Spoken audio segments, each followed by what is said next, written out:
ഈയിടെയായിട്ട് റിലീസ് ചെയ്യുന്ന ഓൾമോസ്റ്റ് മിക്ക മലയാള സിനിമകൾ നോക്കിക്കഴിഞ്ഞാലും ഒരു ട്രെൻഡ് പിടിക്കൽ പരിപാടി കാണാൻ പറ്റും. എല്ലാ സിനിമകൾക്കും നിരത്തി പിടിച്ചിട്ട് സെക്കൻഡ് പാർട്ട് അനൗൺസ് ചെയ്യലാണ് സംഭവം. ആക്ച്വലി പല സിനിമകൾക്കും സെക്കൻഡ് പാർട്ടിന്റെ ആവശ്യമൊന്നും ഉണ്ടാവില്ല. ഫസ്റ്റ് ഹാഫേ വെറുപ്പിക്കലായിരിക്കും. ഇനി എന്തിനാ സെക്കൻഡ് പാർട്ട് എന്ന് വിചാരിക്കും. ചില സിനിമകൾ അത്ര മതിയായിരിക്കും, അത് ഓക്കെ പെർഫെക്റ്റ് ആയിട്ട് എടുത്തിട്ടുണ്ടായിരിക്കും. ഇനി എന്തിനാണ് സിനിമയ്ക്ക് അനാവശ്യമായിട്ട് സെക്കൻഡ് പാർട്ട് കൊണ്ടുവരുന്നതെന്ന് ചിന്തിക്കും. പിന്നെ ചില സിനിമകൾ വളരെയധികം ഡിമാൻഡ് ചെയ്യുന്നുണ്ട് സെക്കൻഡ് പാർട്ട്, അത് വേറെ കാര്യം. ഇപ്പം നമ്മുടെ രോമാഞ്ചം പോലത്തെ സിനിമയൊക്കെ സെക്കൻഡ് പാർട്ട് വരിക എന്ന് പറയുമ്പോൾ നമ്മൾ അതിനു വേണ്ടി വെയിറ്റിംഗ് ആണ്. പക്ഷെ പലപ്പോഴും സെക്കൻഡ് പാർട്ട് ഇങ്ങനെ ഈ ആഴ്ചയ്ക്ക് അനൗൺസ് ചെയ്തിട്ട് വളരെ അരോചകമായിട്ട് തോന്നാറുണ്ട്.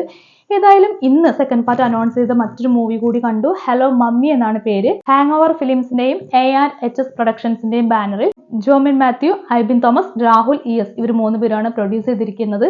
വൈശാഖ് എലൻസ് ആണ് ഡയറക്ട് ചെയ്തിരിക്കുന്നത്. സാൻജോ ജോസഫ് ആണ് മൂവിയുടെ സ്ക്രിപ്റ്റ് ചെയ്തിട്ടുള്ളത്. ഫാലിമി മൂവിയുടെ ഒക്കെ റൈറ്റർ ആയിരുന്നു സാൻജോ.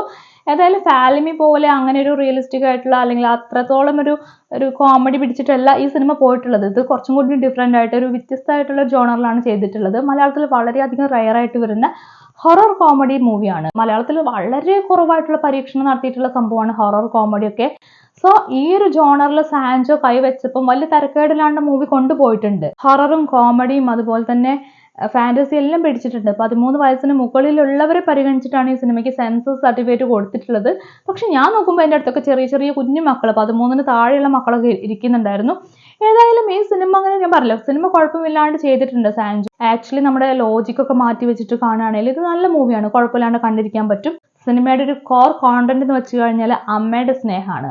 അത് വളരെ തീവ്രമായിട്ട് കാണിക്കുന്നുണ്ട്. പക്ഷെ അമ്മ എന്ന് പറയുന്ന ക്യാരക്ടറിനെ ഒരിക്കൽ പോലും കാണിക്കുന്നില്ലെങ്കിൽ കൂടിയും ആ ഒരു ഡെപ്ത്, അമ്മയുടെ സ്നേഹത്തിന്റെ ഡെപ്ത് മാക്സിമം ഓഡിയൻസിന് കിട്ടുന്നുണ്ട് എന്നുള്ളതാണ്. അല്ലെങ്കിൽ അമ്മയുടെ ആ ഒരു അമ്മ എന്ന് പറയുന്ന ക്യാരക്ടറിന്റെ ഒരു പ്രസൻസ് പ്രേക്ഷകർക്ക് കിട്ടുന്നു എന്നുള്ളതാണ് ഈ സിനിമയുടെ ഏറ്റവും പോസിറ്റീവ് ആയിട്ടുള്ള ഒരു കാര്യം. മൂവിയിലെ നായകനായിട്ട് അഭിനയിച്ചിട്ടുള്ളത് ഷർഫുദ്ദീൻ ആണ്.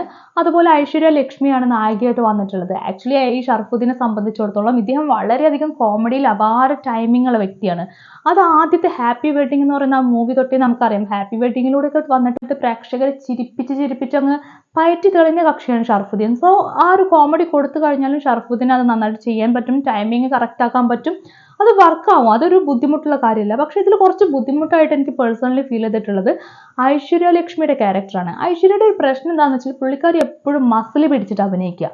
ആ ഒരു അഭിനയത്തിൽ നിന്ന് മാറിയിട്ട് വ്യത്യസ്തമായിട്ടുള്ളൊരു പെർഫോമൻസ് കൊണ്ടുവരാൻ ഐശ്വര്യ ട്രൈ ചെയ്യുന്നുണ്ടെങ്കിൽ പോലും നടക്കുന്നില്ല. എല്ലാ സിനിമയിലും ഒരേ പാറ്റേൺ ആണ്, എല്ലാത്തിലും ഒരേ ഭാവത്തിൽ പോകുമ്പോൾ നമുക്ക് കാണുന്ന സമയത്ത് കുറച്ച് ബുദ്ധിമുട്ട് തോന്നും. എനിക്കും പേഴ്സണലി സിനിമയുടെ തുടക്കത്തിൽ നല്ല ബുദ്ധിമുട്ടുണ്ടായിരുന്നു. പിന്നെ കുറച്ച് കഴിയുമ്പോൾ അതിങ്ങനെ മാറി തുടങ്ങി.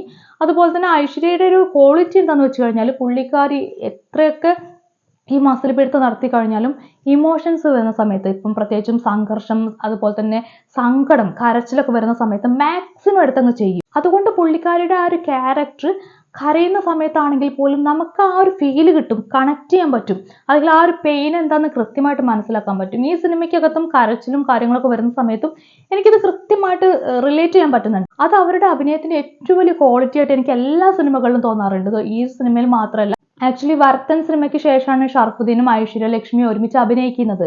ഇവരുടെ കോംബോ ഇതിൽ വരുന്നുണ്ടെങ്കിലും വർത്തൻ സിനിമയിൽ ഡിഫറെന്റ് ആയിരുന്നു. അതിൽ ഷർഫുദ്ദീൻ ആയിരുന്നു വില്ലൻ, ഐശ്വര്യ നായികയായിരുന്നു. ഇതിൽ ഇവര് ഹസ്ബൻഡ് ആൻഡ് വൈഫായിട്ടൊക്കെ വരുന്ന സമയത്താണെങ്കിലും ഇവരുടെ കെമിസ്ട്രി ഒക്കെ വർക്ക് ആവുന്നുണ്ട്. പക്ഷെ ഐശ്വര്യയുടെ ആ ഒരു മസിൽ പിടുത്തമാണ് ഇവിടെ കുറച്ച് പ്രേക്ഷകരെ ബുദ്ധിമുട്ടിലാക്കുന്നത്. സിനിമയുടെ തുടക്കത്തിലൊക്കെ ഹൊറർ കോമഡി എന്ന് പറയുന്ന ആ ഒരു ജോണറിനോട് മാക്സിമം നീതി പുലർത്തുന്ന പോലെ തന്നെയായിരുന്നു അവർ സ്ക്രിപ്റ്റ് ചെയ്തിട്ടുള്ളത്. അല്ലെങ്കിൽ കോമഡിക്ക് അങ്ങനെയാണ് വർക്ക് ആയിട്ടുള്ളത്. മാക്സിമം നന്നായിട്ട് ചെയ്തിട്ടുണ്ട്, നമ്മൾ കുറെ ചിരിപ്പിച്ചു. പക്ഷേ ഇതിന്റെ പ്രശ്നം എന്താ പറയുക, ഫസ്റ്റ് പാർട്ടിൽ കുറച്ച് അനാവശ്യ കഥാപാത്രങ്ങൾ വരുന്നുണ്ടായിരുന്നു. അപ്പോൾ ജോമൻ ജ്യോതിർ ചെയ്തിട്ടുള്ള ക്യാരക്ടർ കുറച്ച് കോമഡിയും കാര്യങ്ങളൊക്കെ വരുന്നുണ്ടെങ്കിലും പിന്നെ ആ ക്യാരക്ടർ എങ്ങോട്ടോ പോയി, പിന്നെ അതൊന്നും വരുന്നില്ല. ആ ക്യാരക്ടർ കഴിഞ്ഞ് അതിനുശേഷം അജു വർഗീസ് ചെയ്യുന്ന ഒരു ക്യാരക്ടറിനെ കൊണ്ടുവന്നിട്ടുണ്ടായിരുന്നു.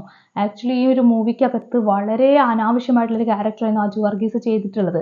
അജു വർഗീസ് ഒക്കെ പണ്ട് ഒരുപാട് ഭംഗിയായിട്ട് കോമഡി ചെയ്ത് നമ്മളെ കുറെ ചിരിപ്പിച്ച വ്യക്തിയായിരുന്നു. പക്ഷേ ഈ ഡേറ്റ് അജു ചെയ്യുന്ന ആ ഒരു കോമഡിയും കാര്യങ്ങളൊന്നും വർക്ക് ആവുന്നില്ല. ഇതിനകത്താണെങ്കിൽ പോലും കഷ്ടപ്പെട്ട് അഭിനയിക്കുന്നു എന്നല്ലാണ്ട് കോമഡികളൊന്നും ഏൽക്കുന്നില്ല. അപ്പോൾ കോമഡിക്ക് വേണ്ടി ഓഡിയൻസിനെ പൊട്ടിച്ചിരിപ്പിക്കാൻ വേണ്ടിയിട്ട് കുറെ സിറ്റുവേഷൻസ് ഒക്കെ ഇതിൽ ആഡ് ചെയ്തിട്ടുണ്ട്. ചിലതൊക്കെ കണ്ട് നമ്മൾ ചിരിക്കുന്നുണ്ട്, ചിലത് കണ്ട് നമുക്ക് ചിരി വരുന്നില്ല. അതിൽ പ്രത്യേകം എടുത്ത് പറയേണ്ടതാണ് ഈ അജു വർഗീസ് ഷർഫുദ്ദീന്റെ വീട്ടിലേക്ക് വരുന്ന ഒരു സീനൊക്കെ ഉണ്ട്. അവിടെയൊക്കെ കോമഡിക്ക് വേണ്ടിയിട്ടുള്ള സംഭവങ്ങൾ ചെയ്യുന്നുണ്ടെങ്കിലും നമുക്ക് ആ കോമഡി ഏൽക്കാതെ പോകുന്നുണ്ട്. ജോണി ആന്റണി ഓൾമോസ്റ്റ് എല്ലാ സിനിമകളിലെയും പോലെ തന്നെ പതിവ് അഭിനയമാണ് കാണിച്ചിട്ടുള്ളത്. വലിയ വ്യത്യാസമൊന്നുമില്ല. ജഗദീഷ് കൊള്ളാം. ജഗദീഷിന്റെ പെർഫോമൻസ് ഇപ്പോൾ എല്ലാ സിനിമകളിലും മെച്ചമായതുകൊണ്ട് തന്നെ ഈ സിനിമയ്ക്കകത്തും വളരെ നന്നായിട്ട് ചെയ്തിട്ടുണ്ട്. ഈ പറഞ്ഞ ആർട്ടിസ്റ്റുകളും അത്യാവശ്യം നിലവാരമുള്ള കോമഡി ഒക്കെ വെച്ചിട്ട് സിനിമയുടെ ഫസ്റ്റ് ഹാഫ് അത്യാവശ്യം കുഴപ്പമില്ലാണ്ട് കൊണ്ടുപോയിട്ടുണ്ട്.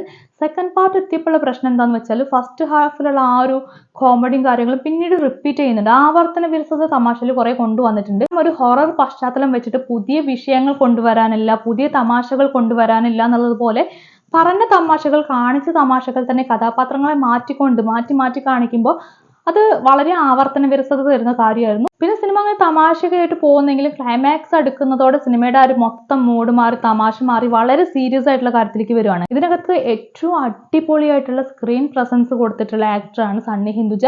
ഗംഭീര പെർഫോമൻസ്, ഒരു ലുക്ക് കൊടുത്താൽ പോലും ഗംഭീരം, വാവ് നമ്മൾ പറഞ്ഞു പോകും. അതുമാതിരിയുള്ള സ്ക്രീൻ പ്രസൻസ് ആണ് പുള്ളിക്കുള്ളത്. പിന്നെ അതേപോലെ തന്നെ സിനിമയുടെ VFX എടുത്ത് പറയേണ്ട സംഭവമാണ്. ഈ ക്ലൈമാക്സ് എടുക്കുന്ന സമയത്ത് കുറെ സംഭവങ്ങൾ കാണിച്ചിട്ടുണ്ട്. അടിപൊളിയായിട്ടുള്ള വർക്ക്, നീറ്റ് ആയിട്ടുള്ള വർക്ക്. സിനിമയ്ക്കകത്ത് പല ലോജിക്കില്ലായ്മകൾ ഉണ്ടെങ്കിൽ പോലും VFXൽ കൊണ്ടുവരുന്ന കുറെ വിശ്വസനീയമായ കുറെ സംഭവങ്ങളുണ്ട്. അത് പെർഫെക്റ്റ് ആയിട്ട് നല്ല ഭംഗിയായിട്ട് അവർ ചെയ്തിട്ടുണ്ട്. സോ ആ ഒരു ഹൊറർ മൂഡ് പിടിക്കുന്ന സമയത്താണെങ്കിൽ പോലും, അല്ലെങ്കിൽ ബ്ലാക്ക് മാജിക് വരുന്ന സമയത്താണെങ്കിലും ഒന്നും നമുക്കൊരു കൺഫ്യൂഷൻ വരുന്നില്ല. അയ്യോ ഇതെന്താ ഇങ്ങനെയൊക്കെ സംഭവിക്കുമോ എന്നൊന്നും ചിന്തിക്കില്ല. VFX കൊണ്ടുവരുന്നൊരു വിശ്വസനീയതയിലാണ് ഈ ഹൊറർ പിന്നെ ക്ലൈമാക്സിലേക്കൊക്കെ പോയിക്കൊണ്ടിരിക്കുന്നത്. പക്ഷെ സിനിമയുടെ ആ ഒരു തുടക്കത്തിന്റെ സുഖമൊന്നും ക്ലൈമാക്സിനല്ല. ക്ലൈമാക്സ് കുറച്ചും കൂടി ഡിഫറെന്റ് ആയിട്ട് കുറച്ചും കൂടി ക്ലീശ പരിപാടികളൊക്കെയാണ് കാണിച്ചിട്ടുള്ളത്. ഇത് ഓൾമോസ്റ്റ് മിക്ക മലയാളി പ്രേക്ഷകർക്കും ഫാമിലിയുടെ കൂടെയൊക്കെ വന്ന് കണ്ടിരുന്ന് ചിരിക്കാൻ പറ്റിയൊരു മൂവിയാണ്.